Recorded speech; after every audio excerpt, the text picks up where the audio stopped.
ஆண்டவராக இயேசுவின் அற்புதமான நாமத்தில் அன்பானவர்களே உங்களை வாழ்த்துகிறோம். கர்த்தாதி கர்த்தர் தேவாதி தேவன் உங்கள் இதயத்தின் வாஞ்சைகள் எல்லாவற்றை நிறைவேற்றி ஜெப ஆவியால் உங்களை நிரப்பி பரிசுத்த ஆவியானவர் உங்களை நம்மை முழுவதும் ஆட்கொள்ளும்படி செய்வாராக.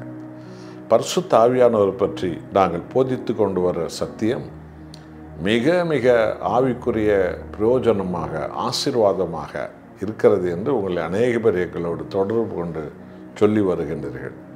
எல்லா புகழும் ஆண்டவருக்கே உண்டாவதாக. யோவான் 14ஆம் அதிகாரத்தில் 16வது வசனத்தை பாருங்கள். பரிசுத்த ஆவியானவர் நமது வாழ்வில் செய்யும் மகிமை என்ன என்பதை ஆண்டவர் இயேசு கிறிஸ்து இங்கே நமக்கு போதித்திருக்கிறார். யோவான் 14ஆம் அதிகாரம் 16வது வசனம்.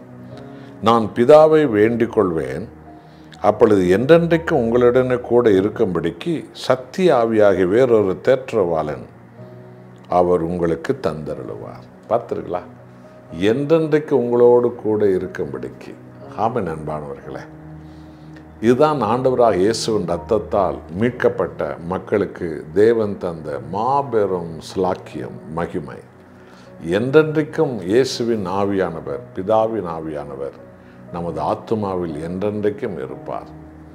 அவர் நம்மில்தான் வாசமாக இருப்பார். எத்தனை மகிமை என்று உணர்ந்து பார்த்தீர்களா? நமது பாவங்கள், நமது அவநம்பிக்கைகள், நமது போராட்டங்கள், நமது சோதனைகள், நமது குழப்பங்கள் எல்லாம் நம்மில் மேற்கொள்ளும் போது நமக்குள் வாசம் பண்ணும் ஆவியானவரை நாம் உணராமலே போய்விடுவோம். மண்ணுக்குள்ளே தங்கம் இருக்கிறது, அந்த மண்ணை வெட்டி எடுத்தால் தான் தங்கம் கிடைக்கிறது. அதுபோல நமக்குள்ளே ஆவியானவர், இயேசுவின் ஆவியானவர் நமக்குள் வந்து வாசம் பண்ணுகிறார். அவர்தான் 1 கொரிந்தியர் 3:16 சொன்னது, நீங்கள் தேவனுடைய ஆலயமாக இருக்கிறீர்கள் என்றும் தேவ ஆவி உங்களுக்குள் வாசமாக இருக்கிறார் என்றும் நீங்கள் அறியாமல் இருக்கின்றீர்களா?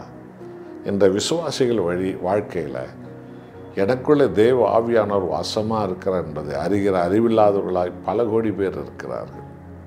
அது மிகவும் பாவமான ஒரு செயல். நீங்கள் வேத சத்தியத்தை அறியும்போது, தேவ சமூகத்தை நீங்கள் தேடும்போது, ஆவியானவர் உங்களுக்குள் இருப்பதை, நமக்குள் இருப்பதை நாம் அறிவோம். அவர் நம்மோடு பேசுவார், நம்மை உணர்த்து வைப்பார், நம்மை உணர வைப்பார், நம்மை பலப்படுத்துவார், சீர்திருத்துவார்.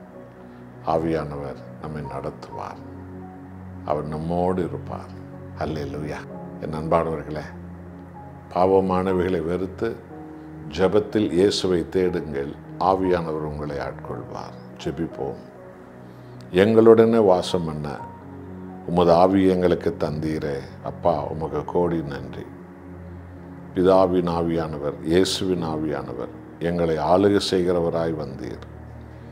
எங்களுக்குள் வாசமாக இருக்கிறீர். எங்கள் ஆத்துமாக்களை நீர் என்றைக்கும் காக்கிறீர்.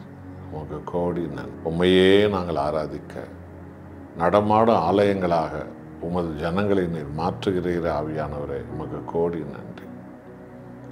துதி கன மகிமை உமக்கே. இயேசு நாமத்தில் பிதாவே, ஆமென்.